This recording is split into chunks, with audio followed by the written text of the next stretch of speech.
नमस्कार, मी संदीप देसाई. गावाकडच्या बातम्यांमध्ये आपल्या सगळ्यांचं स्वागत. सुरुवात करणार आहोत वेगवान घडामोडींना. दुष्काळग्रस्त शेतकऱ्यांसाठी आकस्मिक निधीच्या मर्यादेमध्ये 2000 कोटींपर्यंत वाढ करण्यात आली आहे. राज्य मंत्रिमंडळाच्या बैठकीमध्ये हा निर्णय घेण्यात आला. यापूर्वी आकस्मिक निधीसाठी 150 कोटींची तरतूद होती. दरम्यान अर्थसंकल्पात मोदी सरकारनं अल्पभूधारक शेतकऱ्यांना 6000 रुपयांचं वार्षिक अनुदान जाहीर केल्यानंतर फडणवीस सरकारनं राज्यातल्या शेतकऱ्यांना हा मोठा दिलासा दिलाय. 28 फेब्रुवारीच्या आत शेतकऱ्यांच्या खात्यावर पैसे जमा करण्याचे निर्देश देण्यात आले. राज्य सरकारने 151 तालुके आणि जवळपास 900हून अधिक गावांमध्ये दुष्काळ जाहीर केलाय. तिथल्या शेतकऱ्यांना या निधीचा लाभ घेता येणार नाही. मात्र मंत्रिमंडळाचा हा निर्णय फक्त कागदापुरता मर्यादित न राहता शेतकऱ्यांच्या खात्यात लवकरात लवकर पैसे जमा व्हावेत असा सूर बळीराजाकडून ऐकायला मिळतोय. साताऱ्यात एका कार्यक्रमात भाषणासाठी उभ्या राहिलेल्या उदयनराजेंनी उपस्थितांचं चांगलंच मनोरंजन केलं. आमंत्रितांना भाषणाचा कंटाळा आला असल्याचा अंदाज घेत उदयनराजेंनी चक्क गाण्याला सुरुवात केली.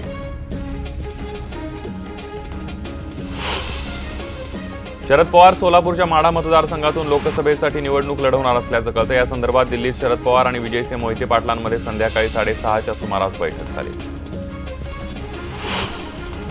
दरम्यान 2014च्या निवडणुकांपूर्वी पवारांनी लोकसभेची निवडणूक लढवणार नसल्याचं स्पष्ट केलं होतं आणि त्या वक्तव्यावरून घुमजाव करत पवार पुन्हा राजकीय आखाड्यात उतरणार का हे पाहणं औत्सुक्याचं ठरणार आहे. मुंबईत भाजपच्या मेळाव्यात बोलताना मुख्यमंत्री देवेंद्र फडणवीसांनी शरद पवारांना टोला हाणलाय. त्यांना कधी 2 आकडे आणता आले नाहीत आणि लोकांना पंतप्रधान व्हायचं अशी बोचरी टीका यावेळी त्यांनी केली आहे. भारतीय जनता पक्षातर्फे मेरा परिवार भाजप परिवार या अभियानाची सुरुवात करण्यात आली. याची सुरुवात महिला आणि बाल विकास मंत्री पंकजा मुंडे यांनी मुंबईतल्या नरिमन पॉइंट इथल्या प्रदेश कार्यालयातून केली. युवासेना अध्यक्ष आदित्य ठाकरे 2 दिवसांपासून दुष्काळग्रस्त उस्मानाबाद जिल्ह्याच्या दौऱ्यावर आहेत. आत्महत्याग्रस्त कुटुंबियांना पाण्याच्या टाक्या आणि शिलाई मशीनचं वाटप करण्यात आलं. शेतकऱ्यांनो, आत्महत्या करू नका, शिवसेना तुमच्या खंबीरपणे पाठीशी असल्याचा संदेश आदित्य यांनी दिला. बुलढाण्याच्या मातोळा तालुक्यातल्या मोहेगाव इथं 2500 आणि 200च्या बनावट नोटा जप्त करण्यात आल्या. जवळपास 1 कोटी रुपयांच्या नोटा असल्याची माहिती मिळाली आहे. पोलिसांना मिळालेल्या गोपनीय माहितीवरून ही कारवाई करण्यात आली. अतिसंवेदनशील असलेल्या कसनासूर गावामध्ये घनदाट जंगलातली पायवाटेनं जिल्हाधिकारी शेखर सिंग आणि पोलीस अधीक्षक शैलेश बलकवडे यांनी पायी प्रवास केला. येण्या जाण्याचा 22 किलोमीटरचा पायी प्रवास त्यांनी केला. गोंदियामध्ये महिला तसंच पुरुष कामगारांना निःशुल्क सुरक्षा संच आणि अत्यावश्यक वस्तूंचं वाटप करण्यात आलं. महाराष्ट्र इमारत आणि इतर बांधकाम कल्याणकारी मंडळातर्फे हे वाटप करण्यात आले. आतापर्यंत 52,000च्या आसपास कामगारांची कामगार कल्याणकारी मंडळाकडे नोंद झाली आहे. बीडमध्ये विनयभंग प्रकरणी फिर्याद देणाऱ्या पीडित महिलेला अवघ्या 25 दिवसामध्ये न्याय मिळाला. यातील गुन्हा दाखल होऊन तपासानंतर न्यायालयात जलद गतीने हे प्रकरण चाललं. यामध्ये आरोपीला 2 वर्षे सक्त मजुरीची शिक्षा देण्यात आली आहे. एका सरकारी योजनेच्या लाभासाठी एका शेतकऱ्यानं भावाची हत्या केल्याची घटना नागपूर जिल्ह्यातल्या सावनेरमध्ये घडली. गणेश संतोष वाडीकर यानं मोठा भाऊ रमेश संतोष वाडीकर याच्या डोक्यावर दगडाने प्रहार केला. डॉक्टरांनी त्याला तपासणी दरम्यान मृत घोषित केलं. घटनेची माहिती मिळताच पोलिसांनी घटनास्थळी गाठून आरोपीला अटक केली आहे. सोलापूरमध्ये छत्रपती शिवाजी महाराज चौकातील पुतळ्यासमोर मनपा कर्मचाऱ्याला भर चौकात मारहाण करण्यात आली आहे. शिवसेना नगरसेवकांकडून ही मारहाण करण्यात आलेली आहे. दरम्यान चौकातील ड्रेनेज लाईन तुंबल्यानं संतप्त कार्यकर्त्यांनी मारहाण केल्याचं समोर आलंय. सांगलीमध्ये अमृत योजनेच्या बिलाच्या मुद्द्यावरून सांगली महापालिकेच्या महासभेत जोरदार गोंधळ झाला. यावेळी विरोधी काँग्रेसने चौकीदार चोर हेच्या जोरदार घोषणा दिल्या. त्यानंतर सत्ताधारी भाजपनं आक्षेप नोंदवत चोर मचाय चोराचा पलटवार केला. औरंगाबादच्या करमाडमध्ये एका पीएसआयनं व्यापाऱ्याला मारहाण केल्याचं समोर आलंय. पीएसआय हे एका नागरिकाला भर रस्त्यात मारत होते. यावेळी गावच्या सरपंचानं आरोपीला भर रस्त्यात का मारता असा सवाल उपस्थित केला. यावेळी पीएसआयने सरपंचांनाही शिवीगाळ केल्याचं समोर आलंय. दरम्यान यानंतर गावकऱ्यांनी करमाड शहर बंद ठेवलं. औरंगाबाद येथील उद्योग होऊ घातलेल्या वीज दर वाढीविरोधात आक्रमक झालेल्या आहेत. काल उद्योगासंबंधी सर्व संघटनांनी वीज बिल चाळून निषेध केला. 1 एप्रिलपासून महाराष्ट्र औद्योगिक विजेचे दर प्रति केव्ही 391 रुपये एवढी वाढ होणार आहे. मालेगावात काल विविध मागण्यांसाठी अंगणवाडी सेविकांनी मोर्चा काढून जेलभरो आंदोलन केलं. अंगणवाडी संघटनेच्या प्रमुख शाने हिंद अहमद यांच्या नेतृत्वाखाली करण्यात आलेल्या आंदोलनात मोठ्या संख्येने अंगणवाडी सेविका सहभागी झाल्या होत्या.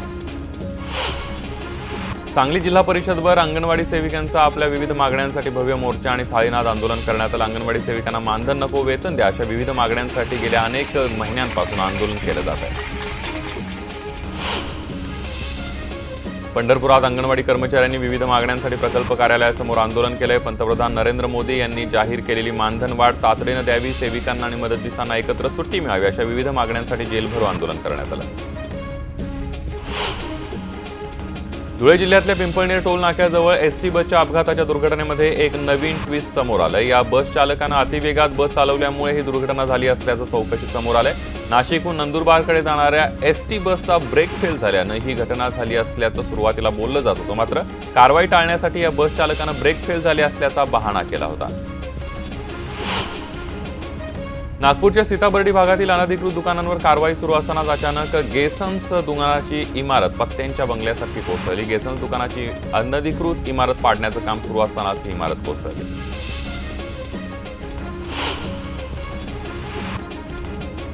गॅस सिलेंडर घेऊन जाणारा मोठा ट्रक मनमाडमध्ये पलटी झालेला आहे। मनमाड जवळच्या पुणे इंदूर महामार्गावर ही घटना घडली। अपघातामुळे वाहतुकीचा मोठा खोळंबा झाला होता। ड्रायव्हरला हृदयविकाराचा झटका आला आणि त्याचा ट्रक चालवतानाच मृत्यू झाला, ज्यामुळे हा अपघात झाला।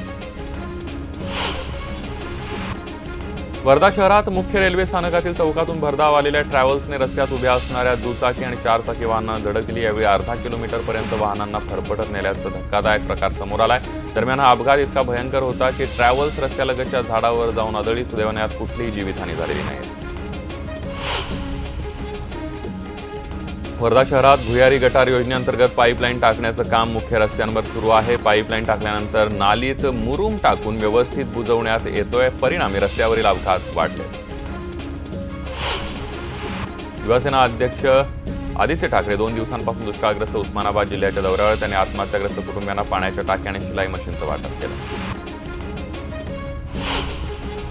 बुलढाणा जिल्ह्यामध्ये यावर्षी अत्यल्प झालेल्या पावसामुळे पाणी टंचाईचे चटके जाणवायला लागले आहेत। फेब्रुवारीच्या पहिल्या आठवड्यातच तब्बल 278 गावांमध्ये पाणी समस्येनं ग्रासले असून 315 उपाययोजना सुरू करण्यात आलेल्या आहेत। 65 गावांमध्ये टँकर सुरू करण्यात आले। पंढरपुरात दुष्काळाने होरपळलेल्या मंगळवेढा तालुक्याच्या दक्षिण भागातील शेतकऱ्याला काल सायंकाळी अवकाळी पावसानं झोडपलं, त्यामुळे डाळिंब, केळी, द्राक्ष या पिकांसह इतर पिकांनाही झोडपून काढलं। हिंगोलीत राष्ट्रवादी युवक काँग्रेसनं भजे तळून केंद्र सरकारचा निषेध केला।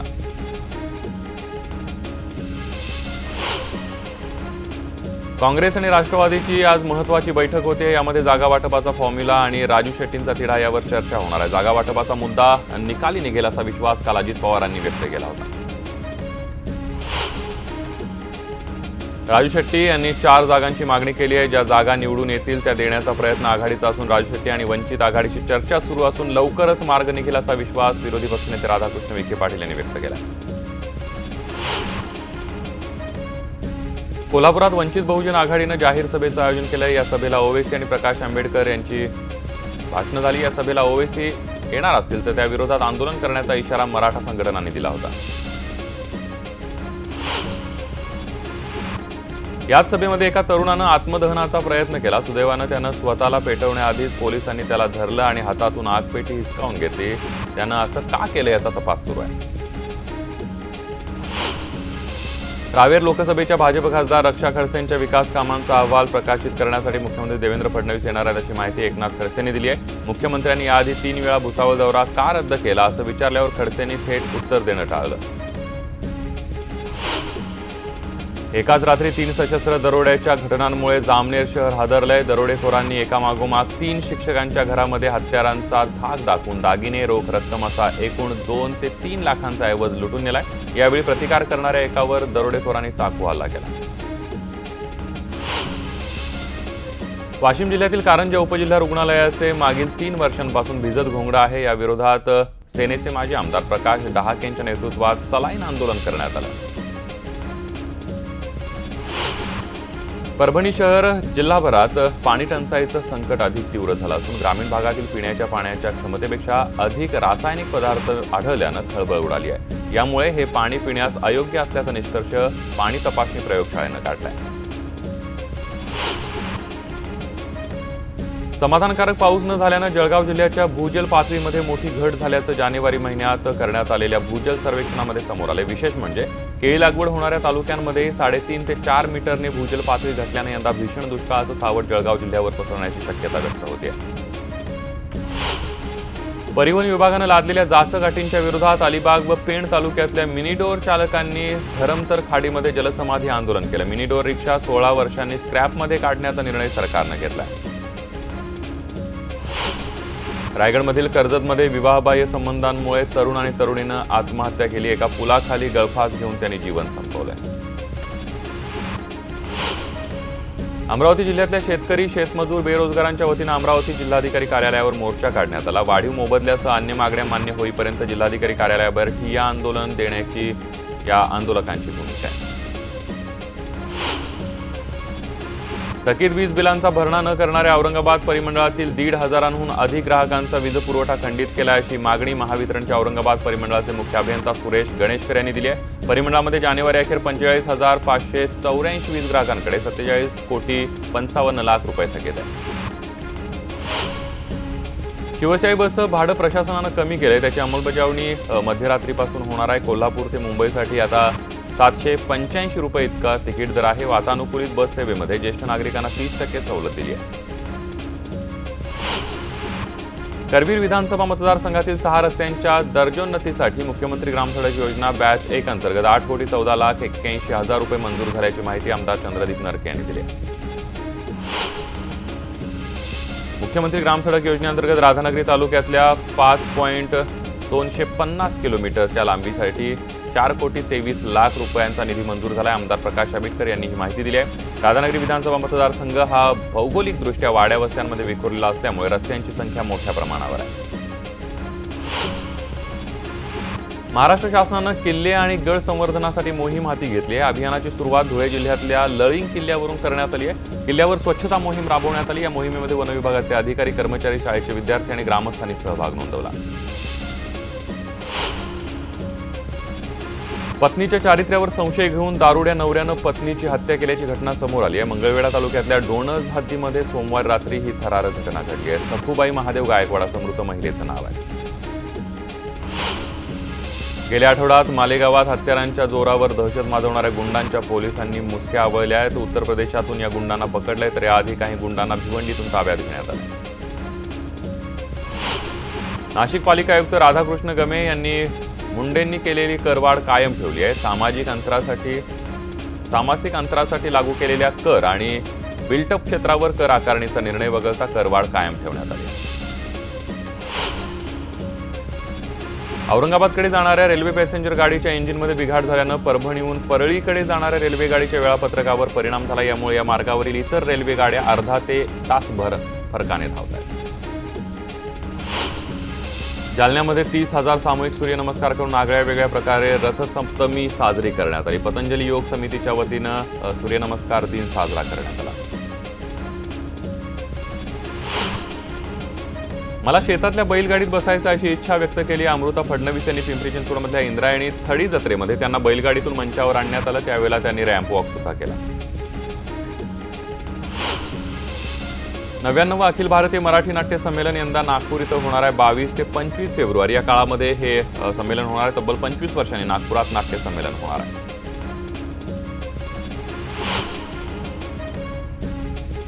येणाऱ्या साखर हंगामात अर्थात 2019-20च्या साखर वर्षामध्ये जागतिक बाजारात साखरेचे भाव वाढण्याचे संकेत मिळत आहेत। रॉयटर्स या कमोडिटीचा डेटाबेस गोळा करणाऱ्या संस्थेनं काही जागतिक साखर फर्मकडून घेतलेल्या माहितीनुसार येणाऱ्या वर्षामध्ये साखरेच्या जागतिक साठ्यामध्ये मोठी घट होणार असल्याची माहिती पुढे आली आहे।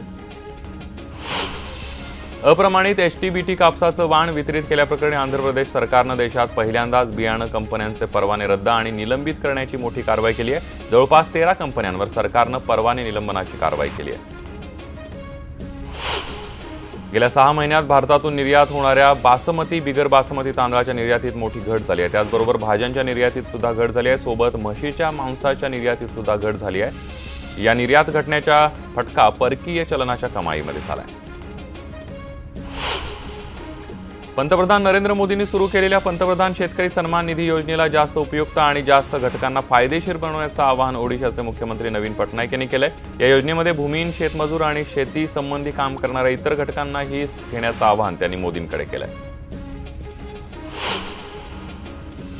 सीएनबीसी आवाज या वृत्तवाहिनीनं सर्वोच्च न्यायालयाच्या निर्णयाचा हवाला देत चालवलेल्या बातमीनंतर कोलकाता बंदरामध्ये कडधान्य आयातीची खेप थांबवण्यात आली आहे। परदेश व्यापार विभागानं जवळपास 2 लाख टन डाळींच्या आयातीची खेप बंदरामध्ये अडवली होती। सध्या भारतात पुरेसा डाळसाठा असल्यानं डाळींची आयात थांबवण्यासाठी मागणी देखील नुकतीच डाळ मिल असोसिएशननं केली होती।